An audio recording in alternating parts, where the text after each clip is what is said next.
What have you learned about the choice architecture of online dating sites and how it relates to property websites? Well, this is kind of interesting because one of the reasons I like working in advertising and marketing is I think the correct way to solve problems and to understand what's going on is really bottom up, not top down, by which I mean actually open-minded inquiry and observation of all kinds of things, okay, tends then, over time, patterns start to emerge.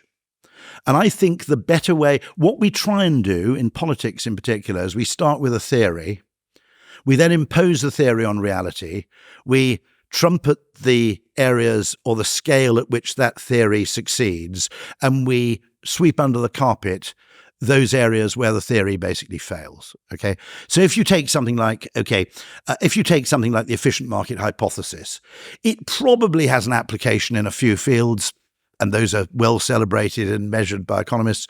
It's a complete nonsense to apply the same rules of a market to, say, the property market or the dating market as you do to the market for a commodity like iron ore or something of that kind, okay? They're fundamentally different. In particular, if you look at the property market, there's a problem because when people go and buy most things, if you went out to buy a car, I've got to ask about your car. I'm a big Mackie enthusiast. Have you gone electric, or in Texas does that get you vilified? It would get me killed. Not in Austin, though. Yeah, Austin's sufficiently. Austin, okay. It's sufficiently progressive. I think I'll get a Camaro for my first car in America. FYI, there's no license equivalency between the US and the UK, which means that I need to retake my theory test 18 years after I took it in American. Which is weirdly difficult. It's going to be, all the road signs are different. What does this particular thing mean? All of my knowledge about roundabouts is totally fucking useless, obviously. My car, which is obviously American, has an interesting American feature, which is you can set the cruise control to effectively go at the speed limit, plus or minus X miles an hour. So it's using this sat-nav it uses a mixture, I think, of sat-nav and actually optical character recognition, reading the road signs, which does raise the question that people in residential areas are going to put up fake 7 miles an hour signs along their streets so that electric cars all automatically slow to a crawl. How hilarious. But so I imagine, you noticed that wonderful thing where people, as I predicted, were hacking autonomous taxis in San Francisco. Yeah, putting cones in. You put a cone on the hood, as they'd call it, and the thing was basically immobilized in a state of complete confusion. And I predicted that, I'm proud to say, 5 years ago. I said, people will hack self-driving cars and they'll discover that all you've got to do is put a pattern of weighted balloons on the road and the things will go absolutely dilally. And sure enough, someone discovered that. Okay, dating sites. So dating sites, okay. So let's look at something here, which is, to go back to my original point, the market for property is highly problematic because what most people do when they buy, they look for property to buy, is they work out how much deposit they have. They then work out how much they can borrow. They add those two together and they start looking for houses around that price. Okay? So the basic heuristic question they're asking is, how much can I afford? And then they start looking. Now, if you notice, we don't buy anything else like that. We don't buy cars that way, okay? If you went and said, okay, how much money can I raise as a deposit? How much can I borrow? People will be driving around in Bugattis and, Bugatti Veyrons and Bentleys all over the place. We don't do that with cars. We kind of take a balance on how much how much car do I actually need? How much do I care about cars, etc. But because we have this heuristic that effectively property is the only tax-free big bet you can make in your life, okay, with huge tax advantages in terms of the capital gains, everybody maxes out. Now, unsurprisingly, people who sell property have noticed this fact, and consequently, property prices go up and up and up because everybody's effectively, so as interest rates go down, it doesn't make anybody richer. It just means that they set their target price for the property they're prepared to buy even higher than before. Sellers of property aren't complete idiots, so they basically put their price up to get whatever they can get. And so consequently, you end up with an absurd spiral. Okay. So the property market is fundamentally unlike, say, the market for, as I said, whether it's iron ore or indeed whether it's, high quality energy drink. Yeah, there it is. Doing some implausible product placement. There it is. Now, it struck me also that there's a fundamental problem in three things which actually is the same in all three cases. And it's the market for graduate recruits, the market for in other words, employees for first jobs, the market for property, and the market for dating, okay? Which is that two problems. When you recruit someone straight out of university, or you recruit anybody for a job in which they have no experience at all, okay, you don't know anything about them, realistically, but you need a proxy. So the proxy seems to have become, Russell Group University 2-1 or above. And everybody uses that as the first stage filter for their search. And everything that doesn't meet those criteria, or everybody who doesn't meet those criteria, effectively disappears out of the marketplace, despite the fact that they may be possessed of unbelievable talents. They just either had a good time at university, or a part of that very large part of the population who are very, very clever, but don't feel motivated doing academic, hypothetical things, okay? If you think about it, I know people who are good at chess are probably quite bright in some respect, but you can't say someone who's bad at chess is thick, right? My brother's an astrophysicist. He's shit at chess, right? Okay. They do actually record games that sort of Einstein and Oppenheimer played in the Manhattan Project, and they're kind of okay chess players, but they're nothing amazing, right? So, there are quite a lot of things that are a one-way proxy. Necessary but not sufficient. In other words, exactly, necessary but not, or sufficient, but actually not necessary. Yeah. So actually, now what's happened here as a consequence is that we're automatically just discarding. Now, let's take dating as a parallel. There, what's your first filter? Okay, the HR person's first filter is 2-1 and above, and then they interview them. But the first filter is that 2-1 and above. They've got to have a degree. In fact, increasingly, I notice my daughter's generation are doing master's degrees, because even if you've got a first-class degree from a Russell Group University, it's that positional good thing where you create hyper-competition, and it's really a kind of peacock's tail signaling effect, okay? So what you're really proving is not ability or human capital, it's just commitment to the area in which you're invested, okay?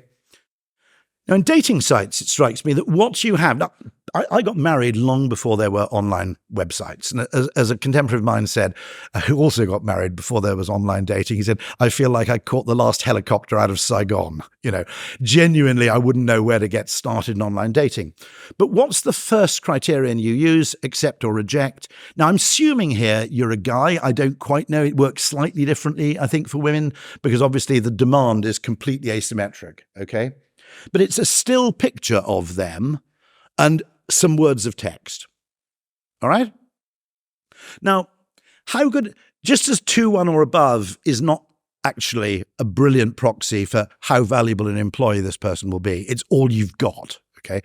I don't think a still photograph and a few words of text are in any way a proxy for who you might forge a long-term relationship with. Okay, because what you're doing is you're making a series of decisions. You're working your way down the decision tree, to use the language of choice architecture. And because every decision you make you're happy with, you think, therefore, that a series of seemingly rational decisions will reach an optimal outcome. But actually, for example, there are people who are extremely attractive actresses who wouldn't make it as a model, because their attractiveness is to do with motion, humor, wit, present, all those things which matter more in a relationship than how you look in a static photograph. I'm showing my age here, but Cameron Diaz probably wouldn't have made it as a Vogue model, okay? But, or Jennifer Aniston, I don't know, okay? But what I'm saying is what makes them attractive is a whole mix of things like humor, deportment, movement, subtle things which cannot be captured at all in that initial filtration phase. Same goes for employment. What makes a good employee cannot really be very well captured by that initial filtration phase. Same goes with property, okay? Which is, what do people do when they look for property? They go, okay, first of all, how much can I afford? And they start looking at that point. Then they ask the second question, which is, where is it and how many bedrooms? Now, all I'm saying, okay, is that it seems rational. While we're going through that process, it seems perfectly sensible, because each stage we're filtering. What we don't see, the dog that doesn't bark in the night, is what we're rejecting that might be great. Okay. Now, here's where the problem really gets acute. Okay. everybody's going through this decision tree, starting at the same place and working through in the same order. That's what online choice architecture does. Now, if you look at how people chose houses, or for that matter, girlfriends or boyfriends, back in the pre-internet age, there was a lot of noise in the system. The conventional British way, and the New York way is you go out with people and first of all find out how much they earn, as far as I can see. Okay. Dating in New York always strikes me as like a weird Jane Austen kind of transactional field. Okay. But in Britain, basically, you went to a rugby club and got pissed with your friend's sister. Okay. And then you discovered you really liked each other. Now, that's messy. I'm not suggesting it's optimal. There's a lot of choice you're missing out. But everybody effectively found a house, found a partner in a different way. The choice architecture was different. The starting point was different. The initial filter. In many cases, people found a house because they walked past an estate agent's window. They drove down a lane and saw a for sale sign. Mm-hmm, mm-hmm. And in many cases, they didn't start searching with 800,000 and down, right? And it was messy. So houses had lots of opportunities to appeal to people, and partners had lots of different strengths which they could deploy depending on the circumstances in which the meeting took place. Because, guys aren't that shallow. Men are a bit shallow, but there are a hell of a lot of personality features, okay? Now, if everybody chooses according to the same criteria, it's a much less efficient market clearing mechanism than if everybody's a bit messy. Right. So let's assume that you had, I mentioned this earlier because I was talking to a kind of recruitment firm. I said, let's imagine where you had a world where weirdly everybody's HR director was like oddly prejudiced, okay? But they're all prejudiced in completely different ways. One person was obsessed with hiring Oxbridge graduates, another person was obsessed with hiring Jamaicans, a third person was obsessed with hiring Scousers, okay? Over time, multiple differing prejudices, or what you might call diversity of opportunity rather than equality of opportunity, would provide a more efficient market for talent than the one we have now, which is regimented and identical. And it seems to me there's a conflict here, which is in recruitment.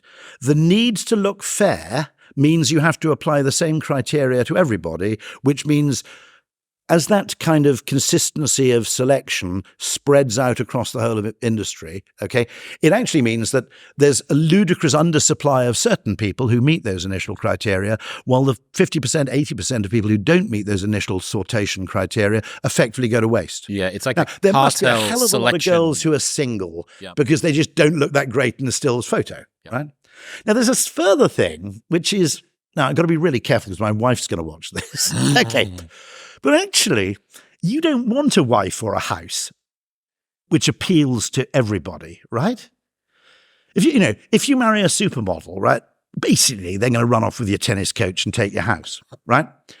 What you want is someone who's disproportionately attractive to you. Yeah. All right? That's the sort of game theoretic approach of house hunting. So my approach to house hunting, I'll stay out of dating because my wife might be watching this, okay, is to some extent a form of, and I've often said that estate agencies would be a lot better if they actually were forced to list the downsides of a property as well as the upsides. Because the shrewd way to choose a house is not to say, what's my perfect house? It's to say, what do other people hate that I don't mind? In other news, this episode is brought to you by Element. Element is a tasty electrolyte drink mix with everything that you need and nothing that you don't. It's a healthy alternative to sugary electrolyte drinks, and it is the best way that I have started my morning every single day for over 3 years now. It contains a science-backed electrolyte ratio of sodium, potassium, and magnesium with no sugar, no colouring, no artificial ingredients, or any other junk. Your adenosine system that caffeine acts on isn't active for the first 90 minutes of the day, but your adrenal system is, and salt acts on your adrenal system. So if you want to be more awake, want to regulate your appetite, curb cravings, and have better brain health, this is the way to start your day. Head to drinklmnt.com/modernwisdom to get a free sample pack of all 8 flavors with your first box. Plus, there is a no BS, no questions asked refund policy, so you can buy it 100% risk-free. That's drinklmnt.com/modernwisdom. Thank you very much for tuning in. If you enjoyed that clip with Rory, the full-length podcast is phenomenal, and you can watch it right here. Go on. It's waiting.